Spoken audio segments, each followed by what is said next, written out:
बेंगलुरु, पुणे जैसे शहरों की बात करें तो इस साल यानी कि 2023 जो मतलब पिछला साल गया, वहां पे फिर एक बार हमने कमर्शियल रियल एस्टेट को ऑलमोस्ट 2019 के लेवल पे आते हुए देखा, जहां ऑफिस स्पेस की बहुत जोरदार लीजिंग हुई। ऑफिस स्पेस की लीजिंग होना मतलब नए जॉब्स आना, नए जॉब्स आना मतलब नए लोग आना और फिर उनका घर लेना। तो आई थिंक ये साइकिल है जो फिर से एक बार दिख रहा है। इस तरीके से चीजें होती है। चलिए और बातचीत करेंगे। इंटरेस्टिंग बड़े नंबर्स हैं हमारे पास, लेकिन अब हमारे दर्शकों को भी इन्वॉल्व करते हैं शो में। एससी चोपड़ा साहब हमारे साथ फोन लाइन पर आ गए हैं, नोएडा से हमें कॉल कर रहे हैं। सर बहुत स्वागत है आपका प्रॉपर्टी गुरु में। क्या सवाल पूछना चाहेंगे आप?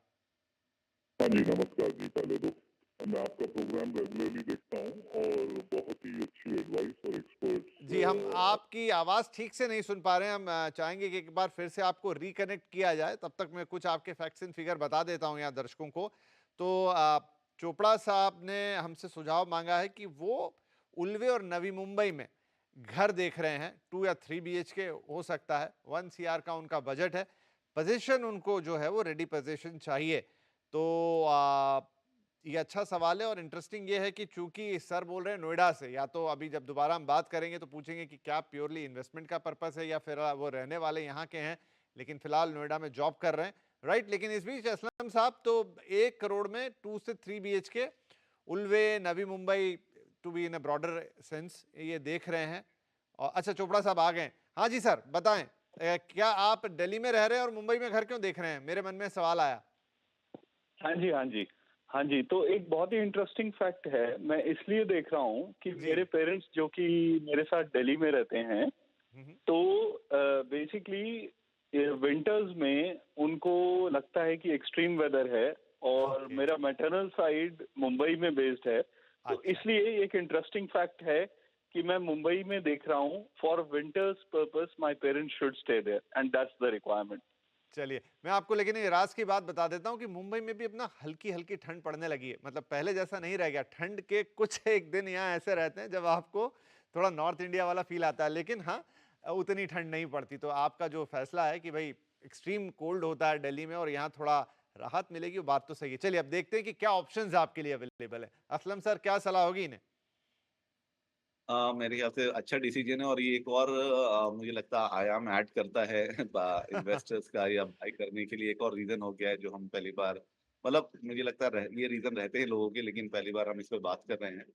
तो डेफिनेटली आप जो लोकेशन आपने चुना है, मुझे लगता है वो आपने थोड़ा स्ट्रैटेजिकली ध्यान रख के चुना है क्योंकि पनवेल में और ये नवी मुंबई में भी इंटरनेशनल एयरपोर्ट आ रहा है, जिससे फ्यूचर जो इस पूरे एरिया का है, हम काफी बार बात कर चुके हैं, काफी स्ट्रांग हो गया है और काफी अच्छा दिखता है आने वाले 4-5 सालों में। आपके पास दो ऑप्शन हो सकते हैं इसमें, या अगर आप ब्रांडेड डेवलपर्स के साथ जाते हैं तो हीरानंदानी, इंडिया बुल्स और मैराथन, ये सब वहाँ पे उस एरिया में है। साई सिटी करके एक है उस एरिया में, जो अच्छे प्रोजेक्ट्स बना रहे हैं और उसमें रेडी टू मूव इन आपको प्रोजेक्ट्स मिल जाएंगे, आपके बजट के हिसाब से भी मिल जाएगा।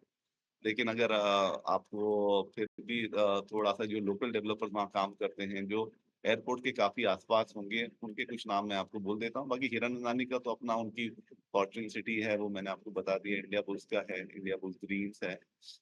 साई ग्लोबल सिटी करके एक बहुत अच्छा बड़ा प्रोजेक्ट बन रहा है, वो है। मैराथन का प्रोजेक्ट है, तो वो आप प्रोजेक्ट देख सकते हैं। इसके अलावा जो लोकल वहाँ पे जो नवी मुंबई से रिलेटेड डेवलपर्स हैं, उनके प्रोजेक्ट्स हैं। एक भगवती एक अच्छे डेवलपर्स हैं, उनका बेलेजा करके प्रोजेक्ट है।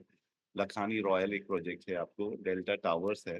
विस्टा हाई है। प्रोग्रेसिव ग्रुप का प्रीवे करके एक प्रोजेक्ट है। तो ये सारे प्रोजेक्ट एक्चुअली नवी मुंबई के आसपास ही हैं और उस एरिया में ही रेडी टू मूव इन या अंडर कंस्ट्रक्शन है, जो आपको 6 to 12 मंथ में मिल जाएंगे। मुझे लगता है आपको खुद चॉइस कर लेना चाहिए कि आपके बजट में अगर आता है तो आपके पास ब्रांडेड डेवलपर्स का भी चॉइस है, या टूवर्ड्स एयरपोर्ट है तो ये जो कुछ नाम मैंने उल्वे वगैरह के बताए हैं वो आप देख सकते हैं। तो चोपड़ा साहब आइए फिर मुंबई पधारिए एक बार, और जो प्रोजेक्ट्स असलम साहब बता रहे हैं एक बार खुद नज़र में निकालिए। काफ़ी सारी चीज़ें हैं, मतलब काफ़ी आपके पास चॉइसेस रहेंगी यहाँ पर जिसमें से आप चूज कर सकते हैं अपने बजट में। और इनफैक्ट ये जो पूरा इलाका है, आपने लिखा भी कि आपको अटल सेतु और एयरपोर्ट के आसपास चाहिए, तो काफ़ी हैपनिंग हो चला है क्योंकि काफ़ी इंफ्रास्ट्रक्चर वर्क इस इलाके में हो रहा है। तो वेलकम टू मुंबई। आइए और इन ऑप्शंस में से देखिए, और फिर आपको लगता है और बातचीत करनी है हमसे तो हम आपका फिर से स्वागत करते हैं। बाकी बहुत बहुत शुभकामनाएं आपको। चलिए इसी के साथ एक छोटा ब्रेक ले लेते हैं, लेकिन ब्रेक के बाद बातचीत जारी रहेगी।